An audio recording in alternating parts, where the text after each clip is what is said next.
Namaskar, welcome to This Week with Padma Shri Dr. Sudhir Parikh. Doctor, welcome. Namaste. Namaskar, namaskar. Festive season, Deepavali, and we begin with greetings on Deepavali day. And talk to me about your special relationship with this special day and your wishes for our viewers. Well, as we all know, that Deepavali is a festival of lights, where the good thing starts and good thing wins and good thing happens. And this is our most auspicious holidays of our Hindu religion. Not only Hindu religion, but for India in general. So Diwali is a day where we always believe that always good prevail over the evil, and also the good thing happens, and any good thing you want to start in the life, you should, this is the best days of the year. So talking about the best day and talking about the good wishes for peace and prosperity, I bring your attention to international affairs, especially the comment by US President regarding Pakistan being the most dangerous country, and in the aftermath of that statement, a lot of halla gulla is happening. How do you see, is it shift in America's position, or it is a natural extension of where America is with respect to Pakistan? I think it's a natural extension of the America with the Pakistan, because I mean, on one hand he says that Pakistan is the most dangerous state. On the other hand, he gives $400 million to upgrade F-16. So both are contradictory to each other. Means that F-16 will be used against India only. So I don't know what he's saying is. I mean, on one hand, he's saying that Pakistan is a dangerous state. On the other hand, he makes Pakistan more dangerous, and that's why Indian government has already protested and kind of file or protest against for sale of $400 million aid to the Pakistan to upgrade the F-16. And we are also with the along with the co-host Senator Chuck Schumer, myself, and a couple of other friends, we are doing a function in the Washington DC in November 15 or 16. Date is not determined yet, but to talk about this, to stop this aid to the Pakistan, 400 million, plus to help the India and US and promote the US-India relation.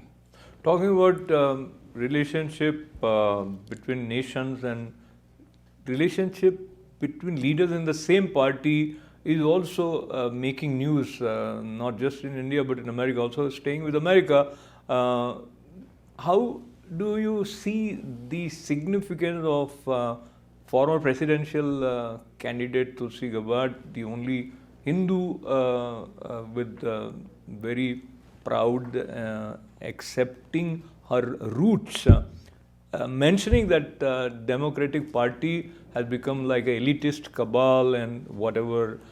So she has opted out of Democratic Party.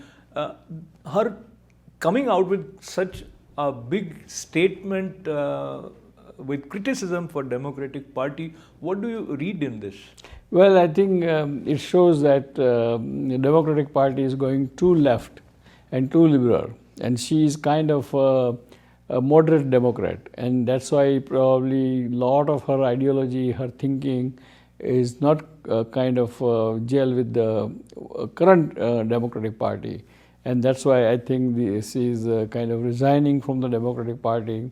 And let's see what I mean, she was excellent US Congresswoman, and she was very always pro-India, always, she of course she has a Hindu heritage, but also not only that, but she always helps India and all the issues concerning the India, because I have witnessed her activities, her action in Congress personally, and I really, I must say that it's a big loss to the India and Indian community. And now again moving with America in the center and the equation between America and UK.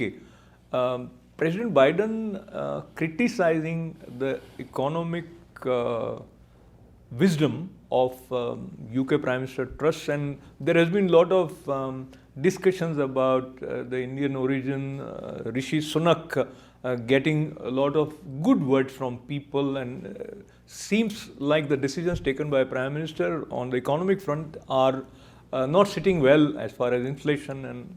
But President Biden criticizing it, what do you read in that? Well, I think because the decision what she took was a personal tax cut to all the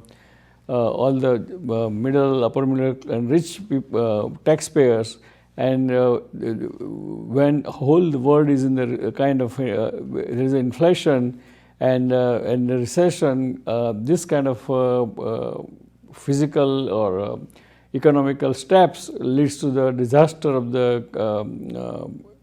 UK currency as well as UK economy, and that's why Bank of England intervened and rescue the pound against the dollar, and therefore everyone realized it, including the Prime Minister, and she made a U-turn and completely withdrew her proposal. Now, UK, the gentleman whose name is coming again and who was seen as the potential Prime Minister of UK is son-in-law of an important industrialist of India. That makes people look at it with pride that there is Indian origin. But then again, there is another minister in UK with Indian roots, and she questioned the free trade agreement between India and UK, saying that only if it is in the interest of UK. So I'm just, though we are also sitting in America and we are also NRIs, but overall, when you are representing America or whatever country, even if your roots are in India, then naturally you will have your priorities set for the nation that you are representing. But it creates a kind of interesting, awkward situation many times, because people from India perceive them as if they belong to them more. So how do you see that?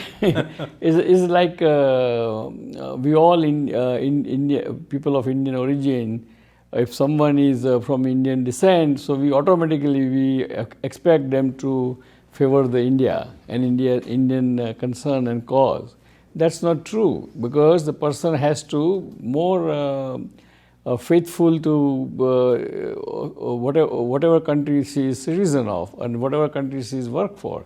And I think it's not unusual, or is not. I think we all should. I'm talking about common people. Should all think. Should not think whole thing in a narrow angle or in one prison. For example, everything we cannot. I mean, one American ambassador to India, Bob Cash or Bob Rush, I forgot the last name, but he was saying that you cannot look at each and every question or concern or subject with the prism of the India-Pakistan all the time. If you do that, because he was at my home for dinner, this was 20 years ago, and that time he was ambassador to India, and one of my friend who was a guest with me at my home meeting, he asked that why America is helping. That time America was giving F-16 fighter plane to India. I mean, not India, Pakistan. So he said, why you are giving so much help to the Pakistan? So his answer was that you should not look at each and everything with that angle, but always think about what is the interest of the America, and America will do whatever is good for America, whether to help the Pakistan is good or help India is good, they will do accordingly. And therefore, I think we all should learn to live in the real world where how diplomacy works. In diplomacy, there is no permanent friend or there is no permanent enemies. Today's friend may be tomorrow's enemies, and that's how it works. So that is a very interesting fact of life.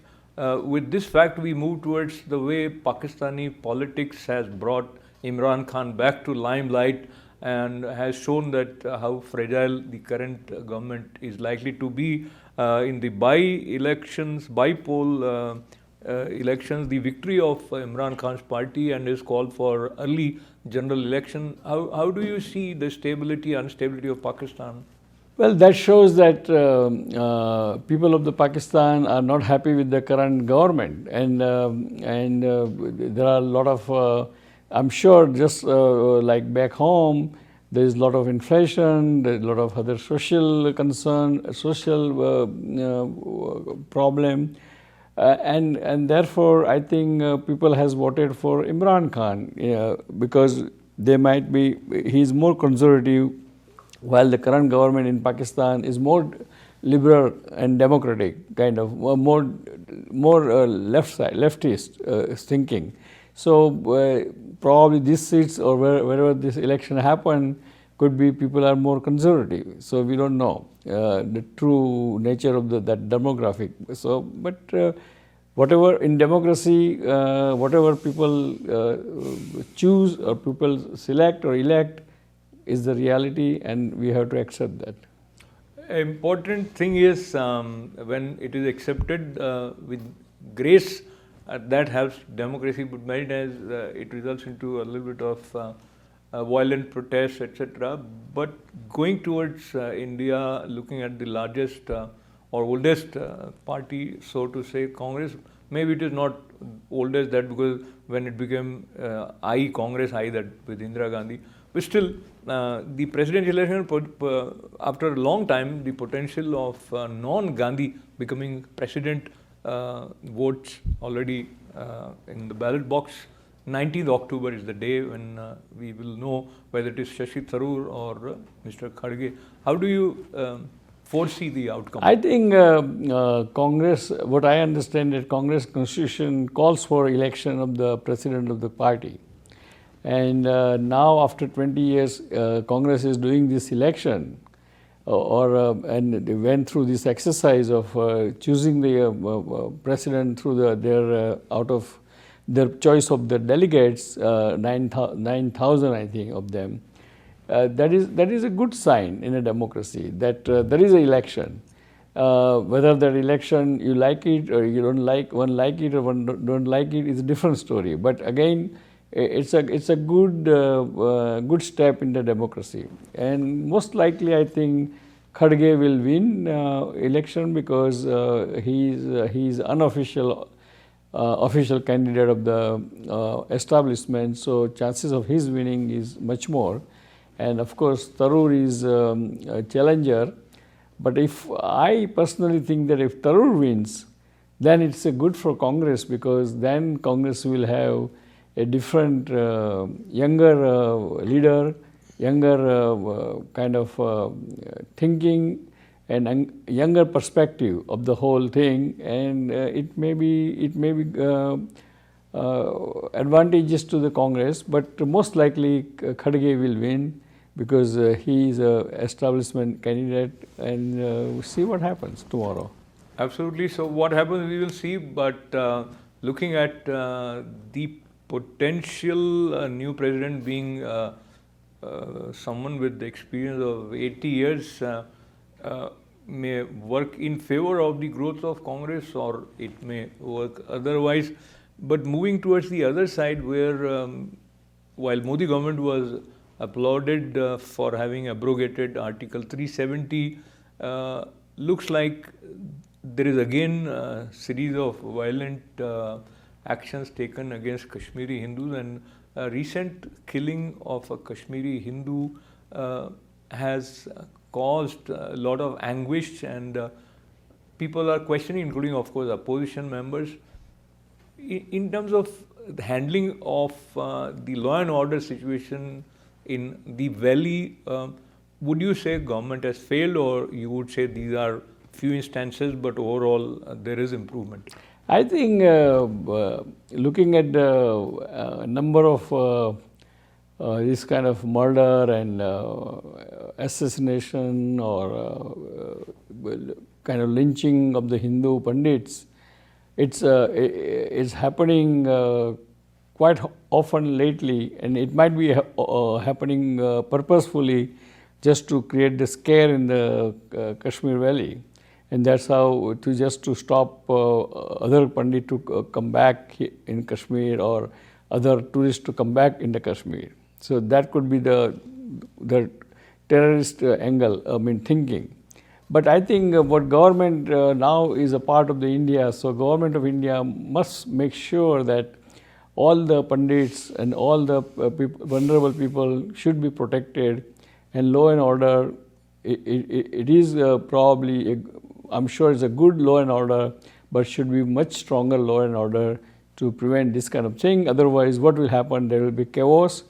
No people from the outside Kashmir will go to Kashmir from the India, and again it will remain as a kind of quagmire there. So I think in order to make it better merge into the India whole thing, government has to be very strict and should enforce law and order much stricter way, and I think that's the only way to do it. Absolutely. I think those who are disrupting a democratic process of India, when they see things are moving towards normalcy, they strike back like this, but there has to be proactive preventive measures in place. Now as we conclude, once again recollecting the festival of light, Deepavali, and your final words for our viewers. Well, I would like to wish all my viewers of ITV Gold and all my friends in North America, wish you all the happy and healthy Diwali. Please celebrate with the lot of fun and farewell, and also be festive as well as be friendly and be kind to each other, and that's my message of Deepavali. After saying that, I would like to say, God bless America, God bless India, God bless Indian American, and we'll see you next week.